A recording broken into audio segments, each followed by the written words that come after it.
हो नफरत की दीवारें मिटाएं, जाति धर्मों का भेद मिटाएं, लक्ष्य पर अपने बढ़ते ही जाएं, जय भीम की कहते ही जाएं। हे सर्व समाज के लोगों सुनो। पार्टी के लोगों को सचेत करने के उद्देश्य से यहाँ मैं ये भी कहना चाहूंगी कि पिछले कुछ समय से दुनिया के अनेकों देश किसी न किसी मुद्दे को लेकर हुए बवाल व हिंसा आदि से काफी ग्रसित रहे हैं और ये सिलसिला अभी भी जारी है। लेकिन अपने भारत देश को भी जैसे इसका कुछ नजला लगना शुरू ही हुआ था तो उसे फिर तुरंत में ही केंद्र व संबंधित राज्य सरकारों ने सख्ती से निपटा है, जिससे केंद्र व सभी राज्य सरकारों को आगे भी काफी सतर्क रहना होगा। इतना ही नहीं बल्कि देश में आम जनहित के मुद्दों पर आवाज उठाने की बजाय जो पिछले कुछ समय से यहाँ स्वार्थी व शरारती तत्व एक दूसरे के देवी देवता, खुदा व धर्म आदि को लेकर तथा इन पर आए दिन नए नए मुद्दों को निकालकर देश में बवाल व हिंसा आदि पैदा करने की कोशिश में लगे रहते हैं और फिर इनकी आड़ में राजनीति करते हैं। ये भी देश हित में ठीक नहीं है, जबकि इन सब मामलों में सभी को भारतीय संविधान के मुताबिक चलना चाहिए। साथ ही सभी धर्मों का पूरा आदर सम्मान भी करना चाहिए और इनके सदियों से चले आ रहे धार्मिक नियम, मान्यताएं व परंपराएं आदि में भी किसी को दखल देना उचित नहीं है और ना ही इनकी आड़ में आई लव आदि की कोई राजनीति नहीं करनी चाहिए। इसके अलावा जहां तक पिछले दिनों जम्मू कश्मीर के पर्यटक स्थल पहलगांव में हुई आतंकी घटना का सवाल है, जिसमें काफी महिलाओं के सिंदूर उजड़ गए थे, तो ये अत्यंत ही दुखद व चिंता की बात है। हालांकि इस घटना को होने से रोका जा सकता था बशर्ते यदि उस समय सरकार द्वारा इस पर्यटक स्थल पर सुरक्षा का उचित प्रबंध किया होता, जो नहीं किया गया था। साथ ही हमारी विदेश नीति भी हमेशा देश व जनहित में ही होनी चाहिए और इस मामले में अभी हाल ही में अमेरिका द्वारा लगाए गए भारी टैरिफ से भी केंद्र सरकार को काफी सचेत रहने की जरूरत है और इसी परिप्रेक्ष्य में इन्होंने स्वदेशी उत्पाद को बढ़ावा देने पर जोर देकर जो देश को आत्मनिर्भर बनाने की बात कही है, तो ये हवाई ना होकर बल्कि जमीनी हकीकत में भी लोगों को होता हुआ नजर आना चाहिए, जिसका फिर हमारी पार्टी भी जरूर स्वागत करेगी। और अब इन सब बातों को मद्देनजर रखते हुए पूरे देश में अपनी पार्टी को हर स्तर पर मजबूत बनाना व इसे आगे बढ़ाना भी बहुत जरूरी है और खासकर इस बार यूपी में बीएसपी की अकेले ही पूर्ण बहुमत की यहाँ सरकार जरूर बनाना है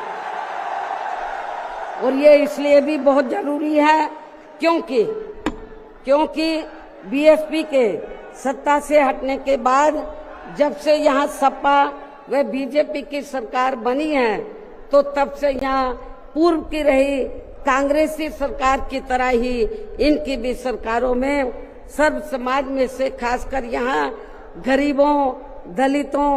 एवं अन्य पिछड़े वर्गों के लोगों का सही से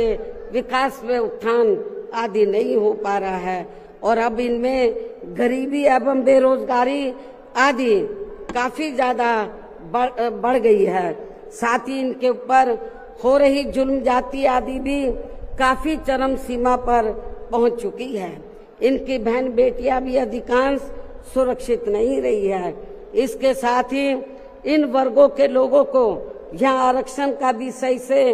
पूरा लाभ नहीं मिल पा रहा है। हालांकि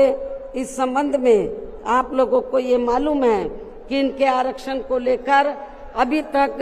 जितने भी मान्य कोर्ट के फैसले आए हैं तो उनकी सभी जातिवादी पार्टियों की रही सरकारों ने सही से पैरवी नहीं की है, जिससे अब इनको आरक्षण का बहुत कम ही लाभ मिल पा रहा है। और इस मामले में यहाँ मैं ये भी कहना चाहूंगी कि बीएसपी के अथक प्रयासों से देश में एससी व एसटी वर्गों के सरकारी नौकरियों में पदोन्नति में आरक्षण को प्रभावी बनाने के लिए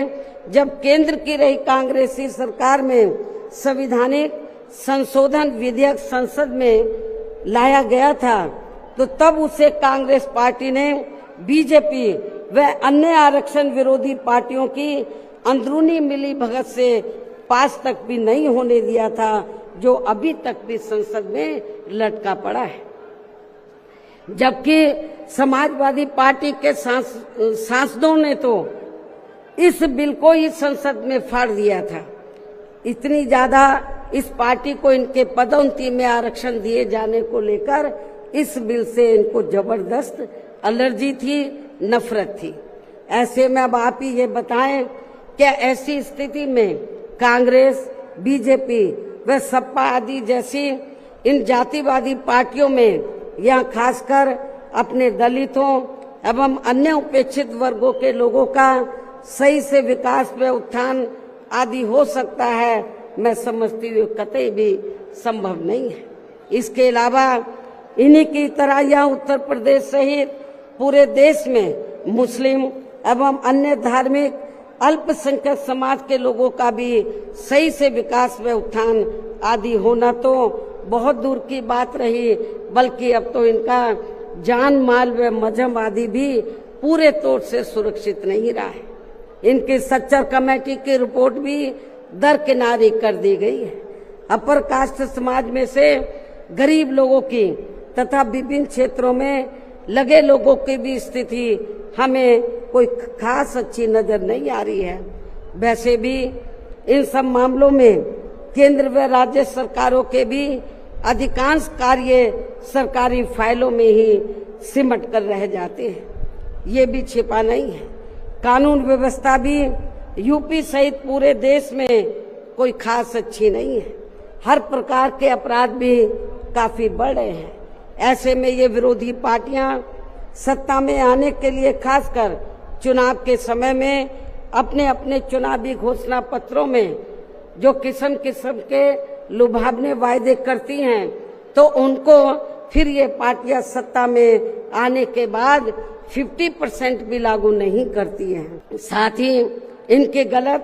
आर्थिक नीतियों की वजह से पूरे देश में गरीबी, बेरोजगारी व महंगाई आदि भी लगातार बढ़ती जा रही है, जिन पर पर्दा डालने के लिए अब ये पार्टियां आए दिन किस्म किस्म के हथकंडे इस्तेमाल करती रहती हैं। इतना ही नहीं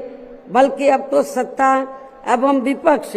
अंदर अंदर मिलकर वे अपनी जातिवादी मानसिकता के तहत चलकर यहाँ बाबा साहब डॉक्टर भीमराव अंबेडकर द्वारा निर्मित किए गए इनके मानवतावादी व समतामूलक भारतीय संविधान को भी बदलकर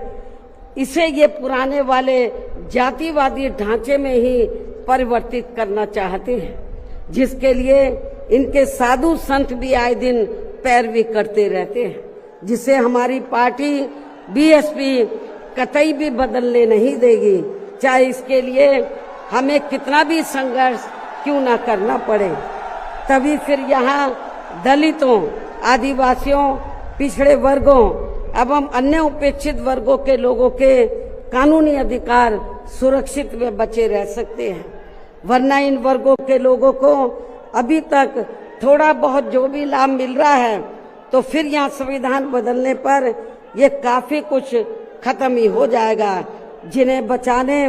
व बरकरार रखने के लिए इन सभी वर्गों के लोगों को बीएसपी के झंडे तले आपस में एकजुट होना बहुत जरूरी है। हाँ, नीले झंडे को हाथ में लेकर निकलो अब संकल्प उठाकर, संघर्ष करेंगे तब तक पहुँचेंगे न लक्ष्य पे जब तक। ओ नीले झंडे को हाथ में लेकर निकलो अब संकल्प उठाकर, संघर्ष करेंगे तब तक पहुँचेंगे न लक्ष्य पे जब तक। हे भारत देश के लोगों सुनो,